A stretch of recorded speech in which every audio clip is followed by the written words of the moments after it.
Bu 15 günü iyi değerlendirmek kullanacağımız evet, programı zaten söyleyeceğim ben. Gerekli bilgileri size vereceğim. Bunun bilincinde olan insanlarsınız, farkındasınız. İnşallah güzel bir 15 gün geçirsin. 15 günden sonra zaten yine bir araya geleceğiz. Kaldığımız yerden maratona devam edeceğiz. Kızlar, bu dönemi bitirmiş oluyoruz hayırlısıyla. Dönemi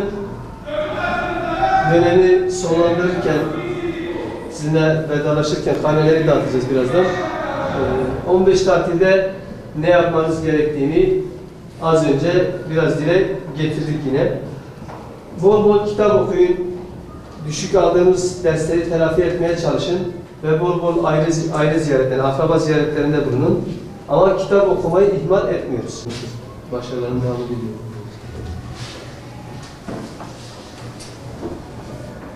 Ebrar Gökhan. Başarıların devamı diliyorum.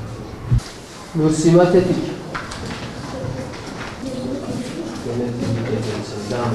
Bugün itibariyle 2018-2019 eğitim öğretim yılının 1. dönemini bitirmiş bulunmaktayız. Okulumuz adına inşallah çok güzel bir dönem geçirdik. Başarılı yapılan din öğretiminin yaptığı yarışmalar arasında başarılar sağladık. İnşallah bundan sonra da bu şekilde yarışmalarda olsun, akademik olarak başarı sağlama amacındayız. Biz dönem arası tatile girdiğimiz için artık ailelerimizin üzerine çok yük düşüyor. Ailelerimiz özellikle çocuklarımızın bu dönem arası tatilinin verimli şekilde geçirmelerini sağlamalılar. Yön vermeliler çocuklarımıza. Diğer taraftan Sayın Bakanımızın dediği gibi biz öğrencilerimize dönem arasının çok fazla ödev olarak yüklenmemesini sağladık. Çocuklarımıza ödev vermedik. Yalnız bol bol çok fazla şekilde kitap okumalarını istiyoruz. Çünkü bizim toplumumuzda en büyük eksiklerden biri okuduğunu anlayamama durumudur. Biz de çocuklarımıza kitap okumalarını, eğer eksik oldukları derslerde daha fazla biraz çalışmalarını, ondan sonra birkaç test çözmelerini, özellikle televizyon evet izleyebilirler, oyun oynayabilirler. Yalnız bunu sınırlı bir sayıda. Bunu da denetleyecek, çocuklarımızı bu noktada uyaracak velilerimize çok iş düşüyor. Onun içindir ki çocuklarımıza bol bol kitap okutalım, eksik oldukları derslerden test çözdürelim. Ama çok fazla olmayacak şekilde çocuklarımız hakikaten tatilin anlamına varsınlar, tatili bilsinler. Bunun 15 gün boyunca tatilde olduklarını bilsinler ama rehavete kapılmadan ikinci döneme de hazır bir şekilde gelmelerini istiyoruz. İnşallah ikinci dönem çok daha güzel bir dönem geçireceğiz.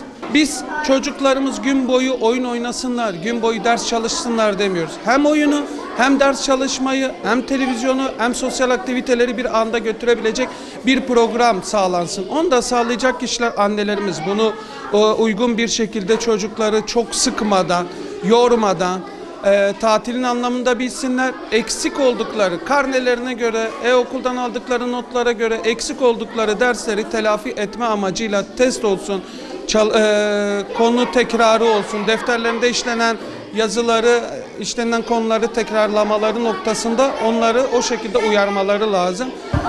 Bunun yanında biz İmam Hatip Ortaokulu olduğumuz için bizim Kur'an-ı Kerim derslerimiz var, Arapça derslerimiz var. Özellikle çocuklarımızın 1. dönem boyunca 5. ve 6. sınıflarımızın öğrendikleri Kur'an-ı Kerim harflerinin, ayetlerinin unutulmaması babında o noktada gerekirse camide olsun, ailelerimizin çoğu zaten bu bilgiye sahipler, annelerimizden o Kur'an-ı Kerim'i öğrendiklerini unutmamaları için o noktada da bunları tekrar etmeleri gerekmektedir.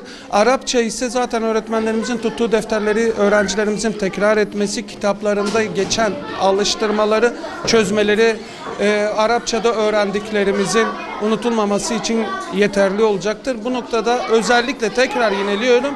Çünkü Kur'an-ı Kerim bizim kitabımız. Onu çocuklarımıza biz burada öğretmeye çalışıyoruz. O noktada çocuklarımızın Kur'an-ı Kerim'i tekrar etmelerini istiyoruz evde. Toplumumuzda eksik kaldığımız noktalar gün geçtikçe ilerliyor. Aile ziyaretleri, büyüklerimizi, ziyaretlerimizi unutuyoruz. Bu noktada biz öğrencilerimize ailelerinin büyüklerini, dedelerini, babaannelerini, köye gidecek olanlar vardır. Bunları ziyaret etmelerine tavsiyede bulunuyoruz. Kesinlikle. Çünkü onların hayır duaları bizim için çok çok önemlidir. Mutlak akraba ziyaretlerinde, büyüklerin ziyaretlerinde bulunsunlar. İlk öncelikle ben çok mutluyum. 15 tatil geldi.